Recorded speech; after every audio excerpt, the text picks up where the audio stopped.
आज हम बात करेंगे conservation of plants and animals की, कि हम इन्हें कैसे बचा सकते हैं। सेवन्थ क्लास में हमने देखा था कि पहेली और बूझो अपने कुछ दोस्तों के साथ घूमने गए थे फॉरेस्ट में, प्रोफेसर अहमद के साथ। वहां पे उन्होंने बहुत कुछ सीखा, जाना, समझा कि कैसे हमारा इकोसिस्टम काम करता है। और यही बातें फिर उन्होंने अपने क्लासों में जाकर बताई अपने दोस्तों को।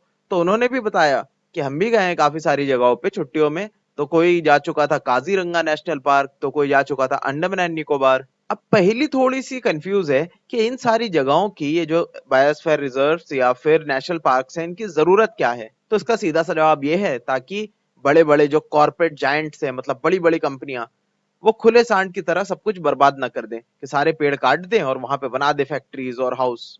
7.1 में बोल रहे हैं deforestation and it's cause. Deforestation आपको ऑलरेडी पता है कि पेड़ों को काटना है, जंगलों को हटाना डिफॉरेस्टेशन होता है। बहुत सारे रीजन हो सकते हैं इसके, जैसे वहां से पेड़ों को काट के वहां पे खेती बाड़ी करना। अब आप सोच रहे होंगे इसमें दिक्कत क्या है, पेड़ काट दिए पर कम से कम पौधे भी तो लग रहे हैं, वहां पे खेती बाड़ी हो रही है। तो जवाब है नहीं। एक पेड़ पेड़ होता है, उसकी जगह पे आप छोटे छोटे से पौधे लगा देंगे कुछ चीज उगाने के लिए, मान लो आलू उगाना है आपको, तो वो उसकी पूर्ति नहीं कर पाएंगे। वो जरा जरा से पौधे हैं, क्या कर सकते हैं ज्यादा एनवायरनमेंट के लिए। जबकि वो पेड़ को बनने में 10 20 साल लग गए हैं, वो अपने साथ पता नहीं कितने सारे बर्ड्स को और जानवरों को अपने साथ पाल रहा है। उसकी बात अलग है, आप पेड़ काट के उसकी पूर्ति नहीं कर सकते वहां पे वेजिटेशन करके। और कौन सा रीजन हो सकता है, बिल्डिंग या हाउस बना देना, बड़ी बड़ी बिल्डिंग्स फैक्ट्रीज ये सब बना देना पेड़ काट के, या फिर फर्नीचर वगैरह बनाने के लिए पेड़ काट के ले आना। यही नहीं बल्कि कुछ नेचुरल रीजंस भी हो सकते हैं। मान लो सूखा पड़ गया, पेड़ खत्म वहां के। या फिर फॉरेस्ट फायर्स लग गए। फॉरेस्ट फायर्स तो अपने आप लग जाते हैं, नेचुरल फिनोमिना होता है, और साथ में कई बार हजारों और लाखों पेड़ भी जला के ले आता है। 7.1 में बोल रहे हैं कि और भी कोई रीजन आपको दिखे तो वो भी लिख लो आप। 7.2 में बोल रहे हैं कॉन्सिक्वेंसेज ऑफ डिफॉरेस्टेशन। क्या क्या नुकसान होता है डिफॉरेस्टेशन का। पहली बात तो जमीन बंजर हो जाती है। आप सोचेंगे जमीन बंजर क्यों हो जाती है, क्योंकि पेड़ जो है बहुत सारे न्यूट्रिशन को जो है पेड़ उस मिट्टी के अंदर होल्ड करके रखता है। एक बार वहां से पेड़ खत्म हो गया तो वहां से जो हाई न्यूट्रिशन वाला जो मिट्टी थी वो उड़ जाती है हवा के साथ इधर उधर। उसको बोल देते हैं सॉइल इरोजन। ऊपर से उड़ गई, नीचे की जमीन जो थी वो बंजर जमीन थी, उस किस काम की, तो सूखा पड़ गया पूरा, वो बेकार हो गई जमीन। दूसरा बड़ा रीजन होता है पॉल्यूशन को जो कंट्रोल करते थे सारे पेड़, अब नहीं कर पाएंगे। कार्बन डाइऑक्साइड और जहरीली गैसेस जो हैं आसमान में ज्यादा हो जाएंगी। और क्यों हो जाएंगी आपको पता है, ये फोटोसिंथेसिस करते थे, जिसकी वजह से ऑक्सीजन अच्छा खासा मिलता था, और साथ ही साथ कार्बन डाइऑक्साइड को ले भी लेते थे। अब बूझो सोच रहा है कि पेड़ काट देने से या जंगल को हटा देने से वहां की बारिश में फर्क कैसे आ जाता है। ऐसा कहा जाता है कि आप पेड़ पौधे सब हटा दिए वहां से, कुछ टाइम बाद वहां पे बारिश जितनी हुआ करती थी ना, अब नहीं हुआ करेगी। इसका रीजन क्या है। देखिए इसके रीजन तो बहुत सारे हो सकते हैं, पर इसका सबसे बड़ा रीजन ये बताया जाता है कि वो हार्मफुल गैसेस जो थी, जैसे कि कार्बन डाइऑक्साइड गैस, उसे वो अपने अंदर ले लेता था और ऑक्सीजन छोड़ देता था हवा के अंदर, जिससे क्या होता था कि सूरज की गर्मी ट्रैप नहीं होती थी उस जगह पे। अब क्या हो जाता है कि सूरज की गर्मी ट्रैप हो जाती है वहां पे आने के बाद, क्योंकि पेड़ पौधे तो है नहीं। तो गर्मी ज्यादा बढ़ जाने की वजह से वहां पे बादल बन नहीं पाते, बहुत ज्यादा गर्मी के मौसम में बादल नहीं बनते। तो इसलिए वहां पे बारिश भी कम होने शुरू हो जाती है, और इतनी कम हो जाती है एक बार में कि फिर ड्राउट्स मतलब सूखा पड़ जाता है। सूखा क्यों पड़ेगा, क्योंकि ज्यादा पानी बरसेगा नहीं तो जमीन सोख नहीं पाएगा पानी, जमीन सोख नहीं पाएगा पानी तो क्या होगा, अंडरग्राउंड वाटर गायब, अंडरग्राउंड वाटर गायब तो सूखा पड़ गया। वैसे इसके अलावा भी कई सारी चीजें मेरे दिमाग में आ रही हैं, जैसे कि जब पेड़ पौधे हुआ करते थे तो ज्यादा से ज्यादा अमाउंट में जो बारिश का पानी होता था ना, उसे अंडरग्राउंड वाटर के अंदर सेव करके रख लेते थे। जबकि अब पेड़ नहीं है, तो अब बारिश होगी भी जितनी होगी भी, वो सब भी बहकर चले आएगा वापस, सारा पानी नदियों के अंदर और फिर समुद्र के अंदर पहुंच जाएगा, वो होल्ड नहीं कर पाएगा पानी। जो जमीन है वो बंजर ही रहेगी। इस प्रोसेस को हम बोल देते हैं डिजर्टिफिकेशन। और इससे फिर फ्लड आने के चांसेस भी बहुत ज्यादा बढ़ जाते हैं। ऐसा क्यों होता है, मान लीजिए कि बारिश हो गई तेज, तो पानी को सोख नहीं पाएगा ना वो जमीन, पेड़ पौधे हैं नहीं तो जड़ें वहां पे फैली भी नहीं है, नहीं सोख पाएगा जमीन पानी इतना। फिर सारा पानी बहेगा बहेगा तो आसपास में कोई गांव कस्बा कुछ होगा तो उसे भी बहा जाएगा। अब 7th क्लास में हमने पढ़ा था कि बहुत सारी चीजें जो है हमें फॉरेस्ट से मिलती हैं, जैसे कि रबर, हनी, अलग अलग तरह के हर्ब जिससे मेडिसिन बनाए जाते हैं। तो इन सब की कमी नहीं पड़ जाएगी अगर पेड़ पौधे नहीं होंगे, तो इस तरह के मतलब कि जंगल नहीं होगा इस तरह का। तो एक्टिविटी 7.2 में बोल रहे हैं कि एनिमल लाइफ भी तो डिस्टर्ब होगी, कैसे डिस्टर्ब होगी डिफोरेस्टेशन से, बता दीजिए। तो सीधी सीधी सी बात है, फॉरेस्ट नहीं रहेगा तो रहेंगे क्या, घरों में रहेंगे क्या जानवर, शेर भालू चीता ये सब आपस में वो कनेक्ट कर पाते हैं, वो खाएंगे क्या, मर जाएंगे सारे। 7.3 में बोल रहे हैं conservation of forest and wild life, कि कैसे बचाएं हम फॉरेस्ट को अपने, और वाइल्ड लाइफ पता ही है आपको, जंगल के जीव जंतुओं को। तो इसी सवाल का जवाब पूछने के लिए पहेली और बूझे चले गए प्रोफेसर के पास कि बताइए कैसे हम कंजर्व कर सकते हैं। यहाँ पे देखिए लिख रखा है कि बायोस्फीयर क्या चीज होती है। बायोस्फीयर कुछ भी नहीं, जिंदा चीजें जब आपस में एक दूसरे से इंटरलिंक्ड होती हैं, एक दूसरे पे डिपेंड करती हैं, तो उस पूरे एनवायरनमेंट को हम बायोस्फीयर बोल देते हैं बस, जो कि अक्सर आपको जंगलों में देखने को मिलता है। तो प्रोफेसर ने इंतजाम कर दिया उनके लिए एक टूर का। कहाँ का था वो टूर? पाचमढ़ी बायोस्फीयर रिजर्व का। माधव जी नाम के एक फॉरेस्ट ऑफिसर थे, जिनके साथ वो दोनों बच्चे चले गए घूमने के लिए। फिर माधव जी ने उन्हें समझाया कि क्या जरूरत है एक बायोस्फीयर रिजर्व की, और बायोस्फीयर रिजर्व होता क्या है, और इसे संभालने के लिए कौन कौन काम करते हैं। गवर्नमेंट भी बहुत हेल्प करती है इस तरह के बायोस्फीयर रिजर्व को सस्टेन करने के लिए। देखिए जंगल तो वैसे बहुत सारे हैं, पर ऐसे कुछ इलाके होते हैं जंगल के जिनको जो है सरकार अपनी निगरानी में रखती है, या फिर कुछ बड़ी बड़ी ऑर्गेनाइजेशंस अपनी निगरानी में रखती हैं, ताकि वहां पे कोई बेधड़क जो है आकर शिकार करना शुरू ना कर दे, पेड़ काट के ले ना जाए चुपचाप से, और भी बहुत सारे नुकसान पहुंचाए जा सकते हैं, और पॉल्यूशन ना कर दे। इस सब का ध्यान रखा जाता है, उन्हें बोलते हैं प्रोटेक्टेड एरियाज।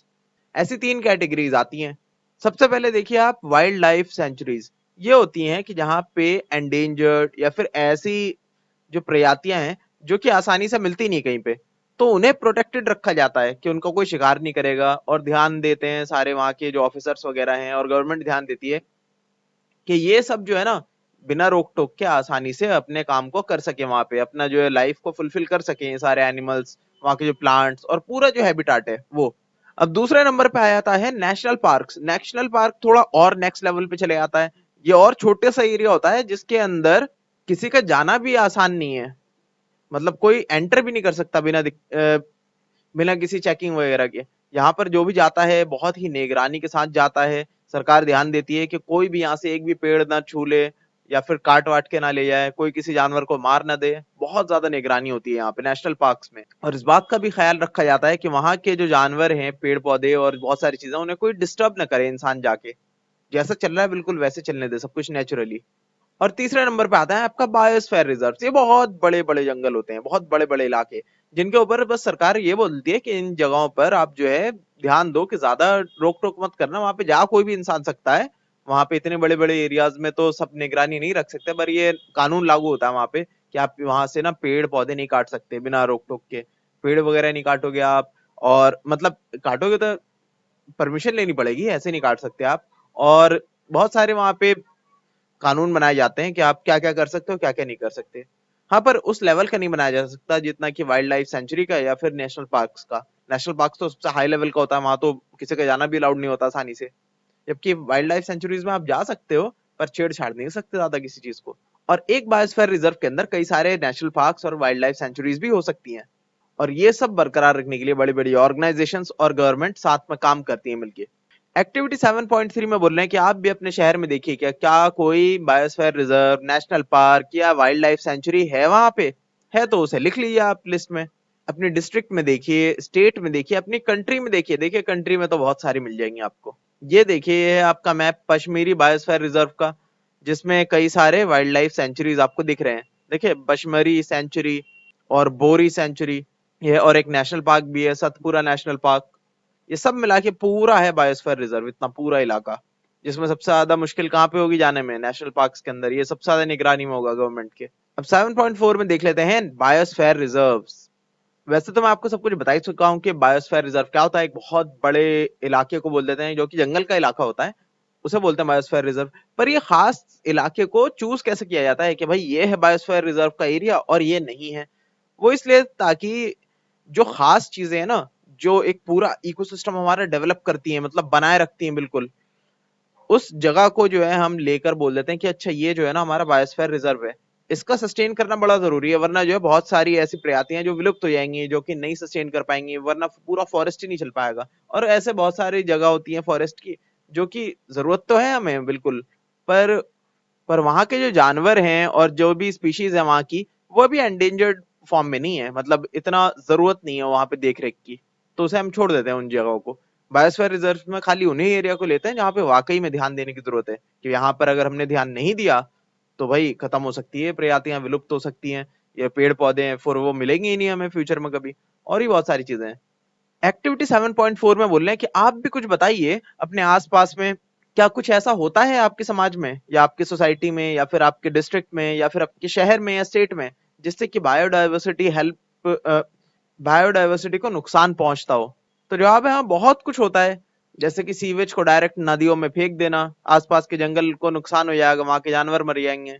या फिर कूड़ा फैला देना, कूड़ा इतना सारा डंप कर देना जंगलों में जाके, वो भी नुकसान करता है। और एयर पोल्यूशन हो गया, और भी कितने तरह की दिक्कतें हैं, बहुत ज्यादा फर्नीचर्स का इस्तेमाल करना, कटाई वगैरह करते चले आना, डिफोरेस्टेशन कर देना, और बाकी आप खुद लिख लीजिए। 7.5 फ्लोरा एंड फौना। देखिए फ्लोरा क्या दिया जाता है, जितने भी प्लांट्स है वहां पे, जैसे कि पेड़ पौधे, फूल पत्तियां, चाहे वो किस तरह के हर्ब्स हो, श्रब्स हो या ट्रीज हो, जितने भी प्लांट्स हैं उन सबको बोल दिया जाता है वहां का flora, set of all kind of plants living at that area. जबकि फौना बोल दिया जाता है जितने भी जानवर, पक्षी, जीव जंतु रह रहे हैं वहां पे, उन सबके सेट को बोल दिया जाता है फौना। देखिए यहाँ पे आपको इस जंगल का या कहें तो बायोस्फीयर रिजर्व का फौना दिखाई दे रहा है। फौना में क्या है, ये चीता है, ये भेड़िया है, ये हिरन और ये कुत्ता, ये सब हो गए फौना। जबकि ये दोनों फ्लोरा हो गए, ये दोनों जो फर्न और जामुन है। एक्टिविटी 7.5 में बोल रहे हैं कि आप भी अपने आसपास देखिए कोई फ्लोरा एंड फौना है क्या आपके इलाके में, मतलब उसके लिए आपके इलाके के आसपास जंगल होना जरूरी है। 7.6 में बोल रहे हैं एंडेमिक स्पीशीज। एंडेमिक स्पीशीज वो होती हैं जो कि दुनिया में सिर्फ एक ही जगह पे पाई जाती है आमतौर पे, और कहीं मिलती ही नहीं जल्दी। हाँ, कोई पालने के लिए ले आए अपने घर में अलग से लगा ले, कोई पौधा ऐसा हो जो सिर्फ एक ही जगह मिलता है, मान लो ऑस्ट्रेलिया के जंगल में ही मिलता है वो पौधा और कहीं नहीं मिलता, पर वो अपने घर में ही पौधा लगा ले तो बात अलग है। पर ओवरऑल अगर आपको ढूंढना हो उस तरह के पौधे को, तो आपको जाना पड़ेगा वहीं पे, ऑस्ट्रेलिया के उस जगह पे। उस तरह की स्पीशीज को बोलते हैं हम एंडेमिक स्पीशीज। बहुत सारे एंडेमिक स्पीशीज हैं, खासतौर से जो नेशनल पार्क्स वगैरह होते हैं वो उसी तरह के कई सारे एंडेमिक स्पीशीज को बचाने के लिए बनाए जाते हैं। जैसे कि जिस ये बायोस्फीयर रिजर्व में आए हुए हैं पश्मीरी, वहां पर भी एक जायंट स्क्वेरल है, ये रहा आपका जायंट स्क्वेरल, जो कि सिर्फ वहीं पे पाया जाता है पूरी दुनिया में, सिर्फ उसी जगह पे पाया जाता है, इसलिए ये भी एक एंडेमिक स्पीशीज हो गया या स्पीशी हो गया, है ना, स्पीशीज तो प्लूरल है। और ये देखिए वाइल्ड मैंगो, ये वाइल्ड मैंगो भी एंडेमिक है, सिर्फ उसी बायोस्फीयर रिजर्व में पाया जाता है पूरी दुनिया में। अगर आपको इसके पेड़ के आम खाने हैं तो सिर्फ इसी जंगल में आने होंगे, जंगल में आना होगा आपको, और कहीं नहीं मिलेगा।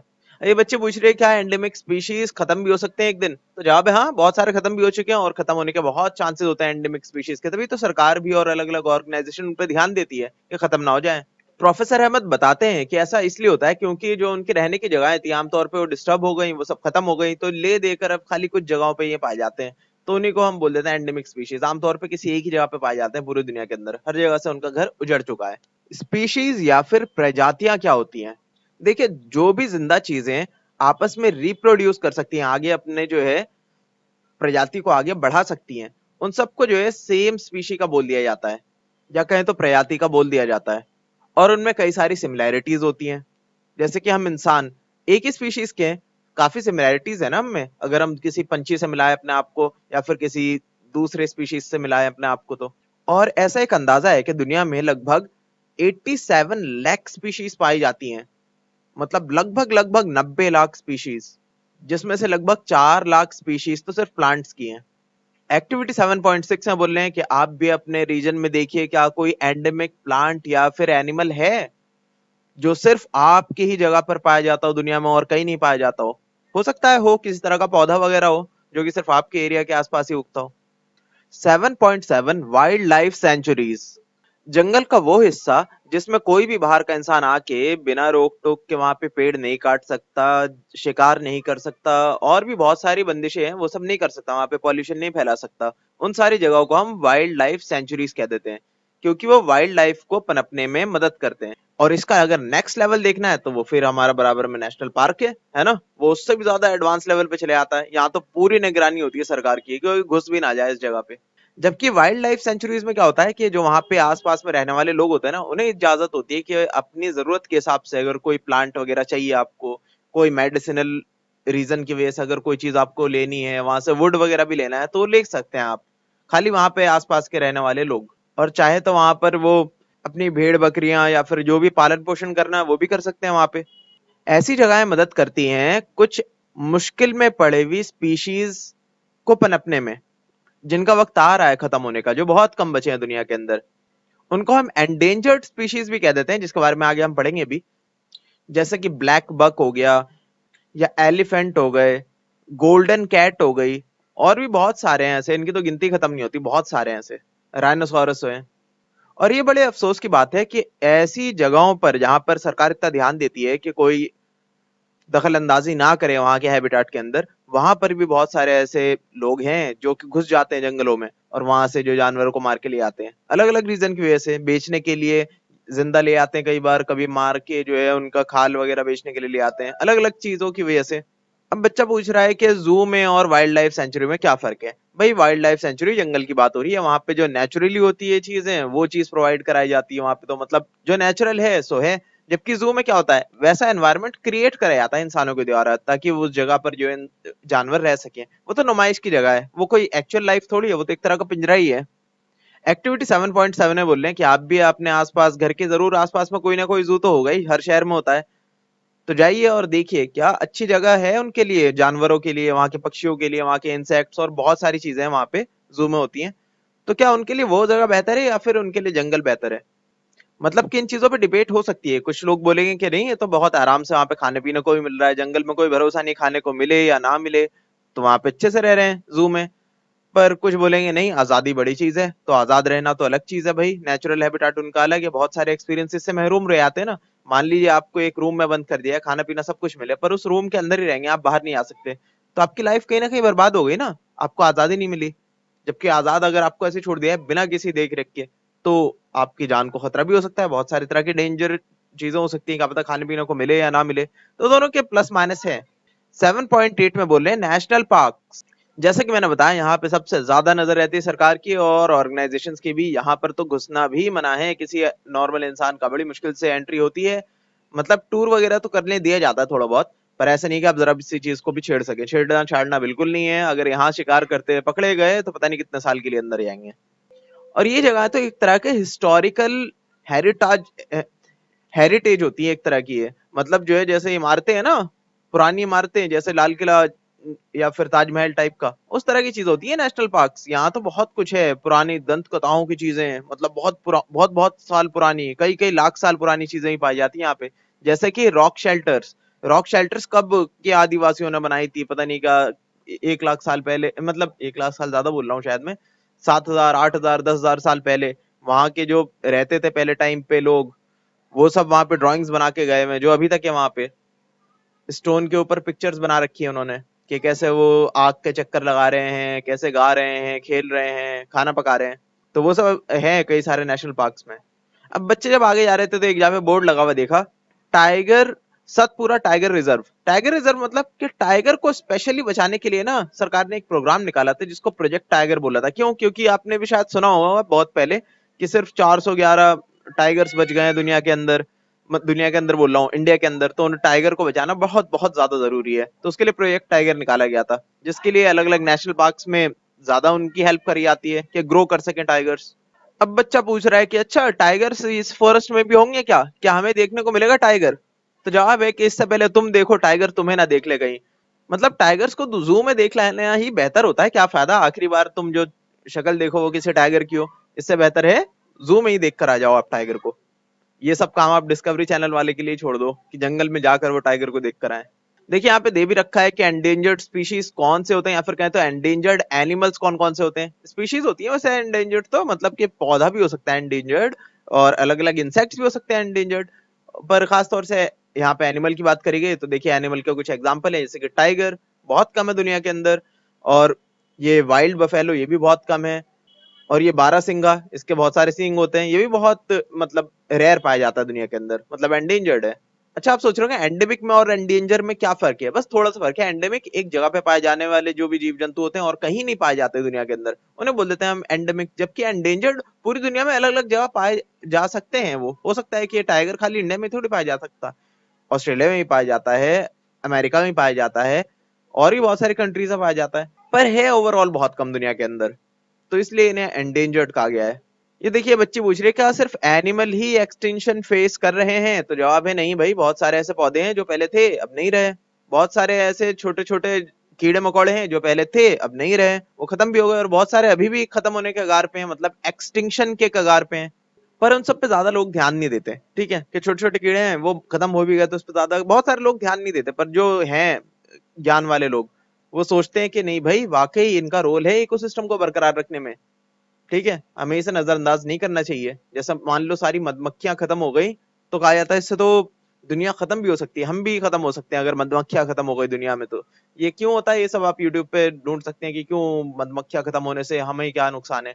हर चीज का कुछ ना कुछ नुकसान होता है, ठीक है। और इकोसिस्टम बोलते हैं जितने भी लिविंग और नॉन लिविंग चीजें हैं, मतलब लिविंग तो आपको पता ही है, जानवर, इंसान, पेड़ पौधे वगैरह, और नॉन लिविंग पहाड़, पेड़ पौधे, पहाड़, पेड़ पौधे नहीं, पहाड़, जमीन, हवा, पानी, और वहां का क्लाइमेट वगैरह, ये सब जो है आपस में साठ गांठ मिलाती है, सब कुछ साथ में काम करता है तभी जाके जीवन पनपता है, उसी चीज को हम बोलते हैं इकोसिस्टम। ये बच्चा पूछ रहा है क्या कुछ किसी ने रिकॉर्ड रख रखा है कि कौन कौन सी स्पीशीज अब खत्म हो रही हैं, मतलब कि जो एंडेंजर्ड हैं, तो जवाब है हाँ बिल्कुल। 7.9 में बोल रहे हैं रेड डेटा बुक। ये एक ऑर्गेनाइजेशन है जो कि हर चीज का रिकॉर्ड रखती है कि कौन कौन से देश में कौन कौन से स्पीशीज हैं जो कि एंडेंजर्ड हैं, खत्म होने की कगार पे हैं। उसे लिखकर ये फायदा होता है कि भाई वो देश ध्यान दे सके कि भाई आपके पास टाइगर कम है, ध्यान दो इस पे वरना खत्म ही हो जाएंगे दुनिया से। 7.10 में बोल रहे हैं माइग्रेशन। माइग्रेशन का मतलब होता है एक जगह से दूसरी जगह चले आना। क्या होता है कि एक बच्ची है जो कि देख लेती है नदी के पास बहुत सारे पक्षियों को, एक ही जैसे होते हैं देखने में, तो पूरा झुंड होता है वो, मतलब पक्षियों का, तो बोलते हैं अरे ये कौन से पक्षी है, मैं इन्हें देखती नहीं हूँ आसपास में अपने घर के। तो प्रोफेसर अहमद बताते हैं कि इसलिए नहीं देख पाते क्योंकि ये माइग्रेट करी हुई पक्षियां हैं, इंडिया में नहीं पाई जाती, किसी और देश से घूम कर आती हैं हर साल यहाँ पे। जब वहां पर जहां पर ये रहते हैं उस टाइम पे अच्छा मौसम नहीं चल रहा होता ना, या तो बहुत ज्यादा ठंड हो रही होती है या फिर बहुत ज्यादा गर्मी पड़ रही होती है, तो उस जगह को छोड़ के किसी और सूटेबल एनवायरनमेंट में पहुंच जाते हैं, मतलब जो अच्छी जगह दिखी उस टाइम पे वहां पहुंच गए हैं, तो इसी को हम माइग्रेशन बोल देते हैं।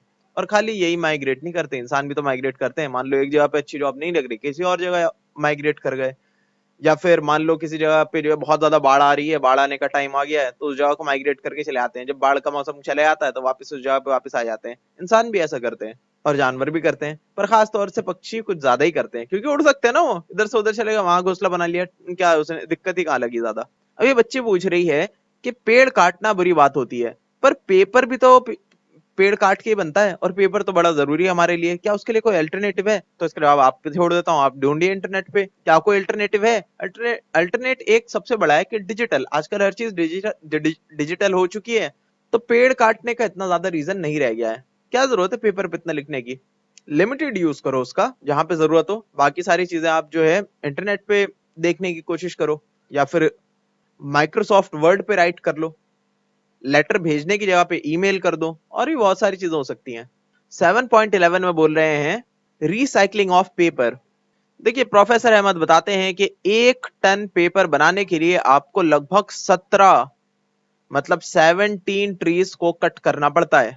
तो मतलब कि पेपर जो है बहुत सारे पेड़ों के कटने का रीजन है, इसलिए आप पेपर को कम से कम यूज करो, यूज भी करो तो छोटे छोटा लिखो, मतलब इतना इतना भी कंजूसी नहीं करने की जरूरत है, दोनों साइड लिख लो आप पेपर के।